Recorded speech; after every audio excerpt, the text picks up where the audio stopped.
Selamat Hari Rabu, wanita Deborah yang dicintai oleh Tuhan. Tidak terasa kita masuk di dalam bulan Agustus. Mari sebelum kita mendengarkan firman Tuhan, kita akan berdoa terlebih dahulu. Bapa di dalam surga, kami bersyukur kalau sampai hari ini kami masih ada, semua karena kemurahan Tuhan. Terima kasih Tuhan untuk pemeliharaan, berkat-berkat, kesehatan. Aduh, semuanya karena kemurahan Tuhan. Terima kasih Tuhan. Sebentar kami mau mendengar firman Tuhan. Urapi Ibu Gembala untuk boleh menjadi saluran berkat, dan semua wanita Deborah yang sedang mendengarkan firman. Dalam nama Yesus, amin. Shalom ibu-ibu yang diberkati oleh Tuhan. Saya berharap kita semua dalam keadaan sehat, bahagia, sukacita, dan kuat selalu di dalam menghadapi hari-hari yang memang tidak mudah kita harus lalui. Tapi bersama Tuhan kita cakap menghadapinya.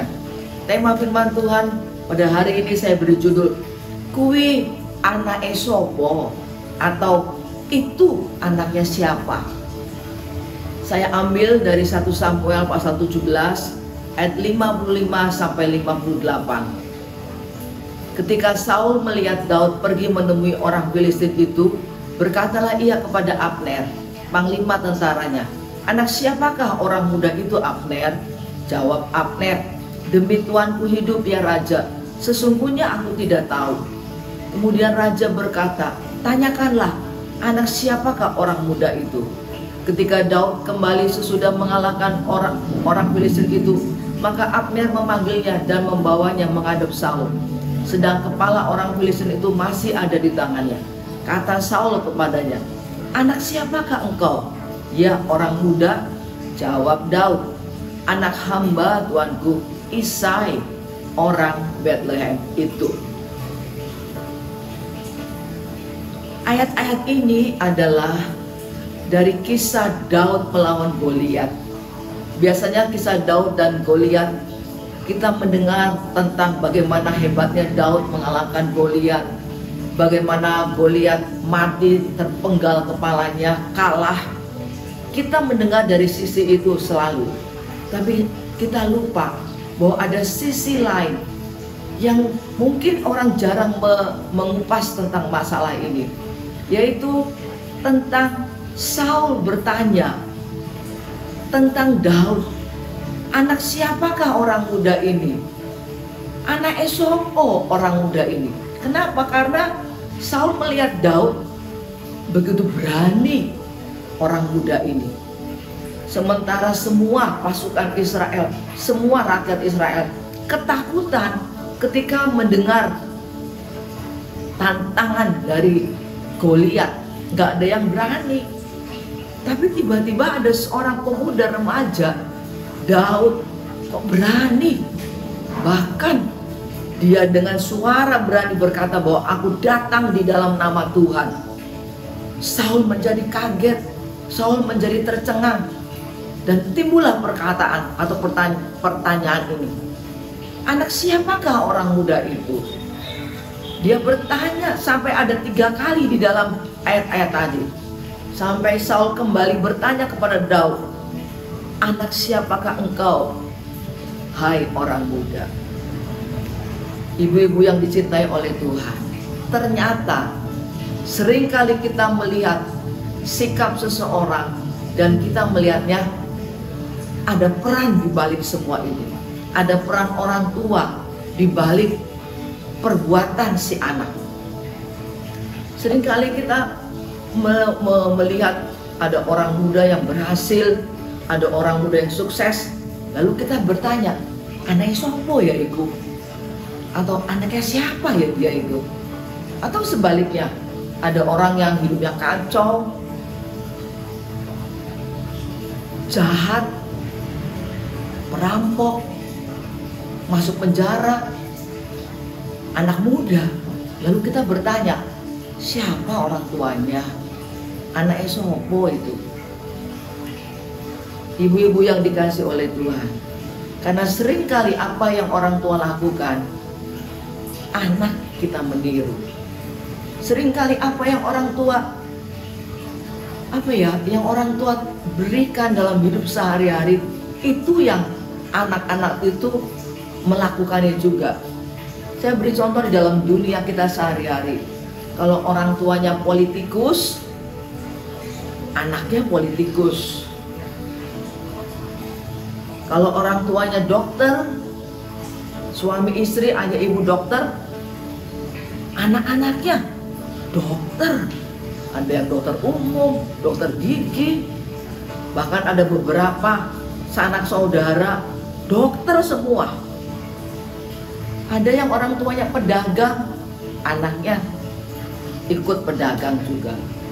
Ada juga yang orang tuanya hamba Tuhan, pendeta, anaknya juga hamba Tuhan. Seperti yang kami doakan untuk anak kami, papa mamanya hamba Tuhan. Tuhan panggillah dia juga untuk menjadi hamba Tuhan, karena itu memang kerinduan orang tua. Apa yang orang tua lakukan, anak-anaknya pun kalau bisa ikut melakukan, tentunya hal yang baik. Dan di Alkitab kita mendapatkan sebuah contoh yang sering kali kita dengar, yaitu tentang Abraham.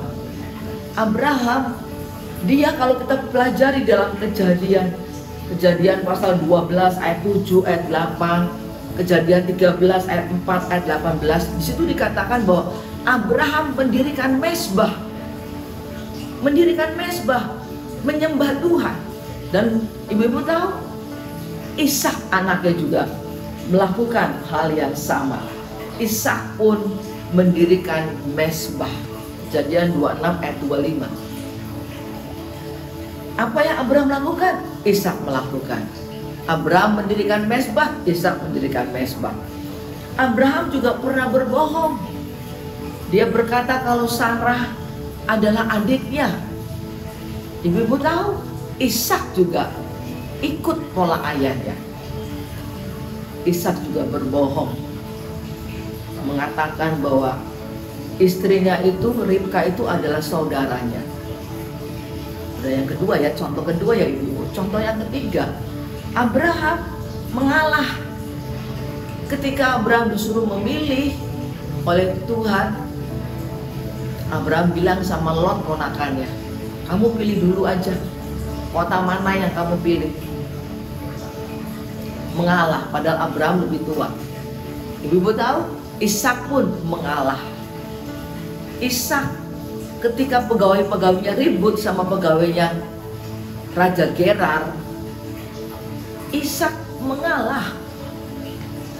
Menggali sumur, timbul air, ribut para pegawai-pegawainya. Ishak bilang, udah nggak usah ribut, kita cari tanah lain, gali tanah lain. Mengalah. Orang tuanya suka mengalah, anaknya ikut mengalah. Betapa penting peran orang tua. Ibu-ibu yang dicintai oleh Tuhan, apa yang sebaiknya orang tua lakukan? Ada banyak hal, tapi untuk khotbah pada hari ini saya hanya beri dua saja. Bagaimana kita sebagai orang tua supaya anak kita boleh bangga? Yang pertama, sebagai orang tua kita harus membawa nama baik dalam hidup kita. Amsal 22 ayat 1. Nama baik lebih berharga daripada kekayaan besar. Dikasih orang lebih baik daripada perak dan emas. Nama baik lebih berharga. Ibu-ibu yang dikasih oleh Tuhan, sebagai orang tua, marilah kita memiliki nama yang baik. Apa itu nama yang baik? Dipercaya sama orang. Ada kisah seseorang dipinjami uang 600 juta ibu-ibu. 600 juta. Tapi orang ini berkata, dah kamu bawa aja uang ini, tidak perlu ke notaris, tidak perlu ada surat hitam di atas putih. Lalu orang kaget, dong kamu kok berani banget kayak gitu. Nanti kalau orang itu nggak mau balikin gimana? Orang ini bilang begini, saya tahu dia itu siapa, saya percaya kepada dia, pasti dia akan kembalikan uang itu. Ibu-ibu, kenapa? Karena dia bisa dipercaya, namanya baik, di luaran namanya baik.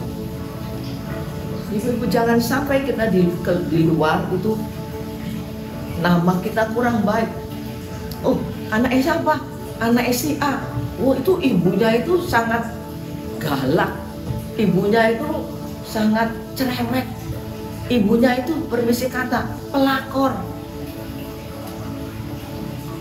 pengganggu laki-laki orang atau pembawa laki-laki orang. Jangan sampai seperti itu. Jangan sampai nama kita sebagai orang tua menghambat masa depan anak kita. Maaf ya ibu-ibu, kadangkala kalau seseorang mencari jodoh mantu untuk anaknya, langsung orang tua itu akan berkata, pacarmu itu orang tuanya siapa? Pasti akan ditanyakan siapa orang tuanya. Kalau terkenal baik, wah senang banget buat calon mantu kita. Tapi permisi kata, kalau terkenal kurang baik, pasti orang tua akan berkata, coba kamu pikir lebih dahulu. Jadi ibu-ibu, yang pertama sebagai orang tua, mari kita miliki nama yang baik, sehingga anak-anak kita pun boleh bangga apabila ditanya, kamu anaknya siapa? Saya anaknya Pak Samuel, saya anaknya Pak Handoyo, saya anaknya Pak Daniel, saya anaknya Pak Lukas, saya anaknya Pak Purwo, dan sebagainya. Karena orang tua sangat penting dengan nama baik mereka. Yang kedua, apa peran kita sebagai orang tua supaya anak-anak kita bangga dengan orang tua mereka? Yang kedua adalah beri warisan iman. Di dalam Kisah Rasul pasal yang keempat ayat yang ke-12, Kisah Rasul pasal 4 ayat yang ke-12, dan keselamatan tidak ada di dalam siapapun juga selain di dalam Dia, sebab di bawah kolong langit ini tidak ada nama lain yang diberikan kepada manusia yang olehnya kita dapat diselamatkan. Kasih warisan iman kepada anak-anak kita, beri teladan, arahkan, bawa anak-anak kita untuk menjadi percaya kepada Tuhan Yesus. Dalam hidup kita sehari-hari, apa yang kita berikan kepada anak-anak, mungkin keuangan, mungkin pendidikan, mungkin juga fasilitas segala macam yang kita berikan kepada anak-anak kita, itu sifatnya sementara. Tetapi apabila kita mengajarkan kepada anak-anak iman kepada Kristus Yesus, itulah yang kekal untuk selama-lamanya.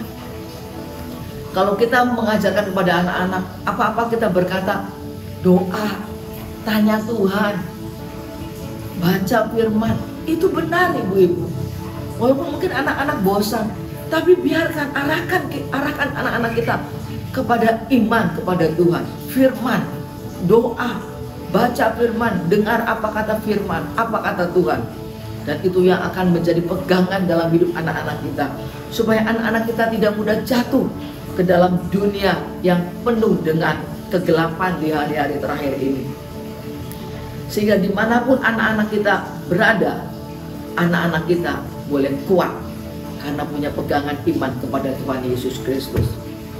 Biarlah anak-anak kita menjadi bangga kalau orang bertanya, kue anaknya sopo, kamu anaknya siapa? Dengan tegas si anak akan berkata, saya anaknya Pak A, saya anaknya Bu A, Bu B, Bu C. Kenapa anak-anak kita bangga? Karena anak-anak kita tahu bahwa orang tuanya punya nama yang baik, memberi contoh yang baik, teladan yang baik, dan orang tuanya mengajarkan jalan kebenaran iman kepada Tuhan. Dua hal yang kita pelajari, punyalah nama baik sebagai orang tua, dan berilah warisan iman kepada anak-anak kita. Tuhan Yesus memberkati. Mari kita berdoa. Bapa di dalam surga, terima kasih untuk firman-Mu. Biarlah kami sebagai orang tua boleh belajar memiliki nama yang baik melalui sikap kehidupan kami, karakter, perbuatan kami, supaya hidup kami menjadi berkat bagi anak-anak kami, dan mengajarkan iman kepada Tuhan Yesus kepada anak-anak kami, sehingga mereka memiliki hidup yang kekal. Tuhan, terima kasih untuk firman-Mu. Hamba-Mu berdoa buat seluruh wanita Deborah, diberkatilah rumah tangga ibu-ibu, diberkatilah kehidupan jasmani, kehidupan ekonomi, diberkatilah anak-anak, mantu-mantu, cucu-cucu, dan diberkati juga dengan kesehatan, khususnya di hari-hari terakhir ini. perlindungan Tuhan kepada kami seluruh wanita Deborah. Jauhkan kami dari COVID, dan kalau ada orang-orang yang sedang berjuang dengan COVID, beri sehat, beri kekuatan, pertolongan Tuhan nyata. Terima kasih Tuhan. Dalam nama Yesus kami sudah berdoa. Haleluya. Amin.